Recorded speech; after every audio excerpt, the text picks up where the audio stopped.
Cycle ಜಾಥಾ ಕಾರ್ಯಕ್ರಮವನ್ನು ಮಾಡಲಾಗಿದೆ. ಸೊ ಇದರ ಉದ್ದೇಶ ಇಷ್ಟೇ, ಪ್ರತಿಯೊಬ್ಬ ವ್ಯಕ್ತಿಯೂ ಕೂಡ ಸಂಚಾರ ನಿಯಮಗಳನ್ನು ಪಾಲಿಸಬೇಕು, ರಸ್ತೆಯ ಸುರಕ್ಷಾ ಕ್ರಮಗಳನ್ನು ಅನುಸರಿಸಬೇಕು. ಆಗಿದ್ದಾಗ ಮಾತ್ರ ರಸ್ತೆ ಅಪಘಾತವನ್ನು ತಡೆಗಟ್ಟಲಿಕ್ಕೆ ಸಾಧ್ಯ ಆಗುತ್ತೆ.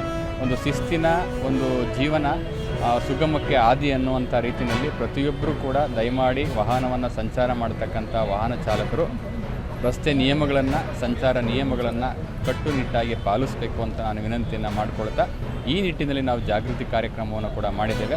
ಭಾಳ ವಿಶೇಷವಾಗಿ ಮಂಡ್ಯ ಜಿಲ್ಲೆಯಲ್ಲಿ ಇವತ್ತು ಮೈಸೂರು ಮತ್ತು ಬೆಂಗಳೂರು ಎಕ್ಸ್ಪ್ರೆಸ್ ಹೈವೇನಲ್ಲಿ ಸಾಕಷ್ಟು ಅಪಘಾತಗಳು ಆಗುವ ಹಿನ್ನೆಲೆಯಲ್ಲಿ ಈಗಾಗಲೇ ನಾವು ಹಲವಾರು ಒಂದು ಕಟ್ಟುನಿಟ್ಟಿನ ಕ್ರಮವನ್ನು ಕೈಗೊಂಡ ಕಾರಣದಿಂದ ಕಳೆದ 2 ವರ್ಷಗಳಿಂದಲೂ ಕೂಡ ಅಪಘಾತಗಳ ಸಂಖ್ಯೆ ಕಡಿಮೆ ಆಗಿದೆ.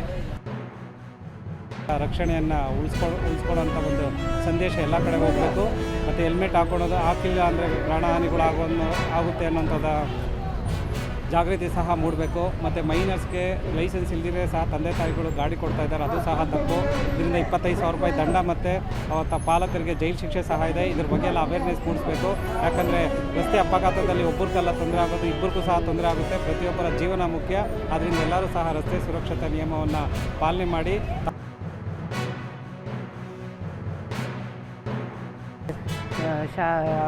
ಕಚೇರಿಗೆ ಆಗಮಿಸುವ ಸಾರ್ವಜನಿಕರಲ್ಲೂ ಸಹ ಅರಿವು ಮೂಡಿಸುವ ಕಾರ್ಯಕ್ರಮಗಳನ್ನು ಹಮ್ಮಿಕೊಂಡಿದ್ದು, ಈ ಆಟೋ ರಿಕ್ಷಾ ಚಾಲಕರಿಗೆ ಅವ್ರಿಗೂ, ಆಮೇಲೆ ಬಸ್ಸು KSRTC ಬಸ್ಸು ಚಾಲಕರಿಗಳಿಗೂ ರಸ್ತೆ ಸುರಕ್ಷತೆ ಬಗ್ಗೆ ಅರಿವು ಮೂಡಿಸುವ ಕಾರ್ಯಕ್ರಮಗಳನ್ನು ಹಮ್ಮಿಕೊಂಡಿದ್ದು, ಈ ದಿನ ಜಾಥಾ ಮೂಲಕ ರಸ್ತೆ ಸುರಕ್ಷತೆ ಬಗ್ಗೆ ಅರಿವು ಮೂಡಿಸುವ ಕಾರ್ಯಕ್ರಮವನ್ನು ಹಮ್ಮಿಕೊಂಡಿದ್ದೇವೆ.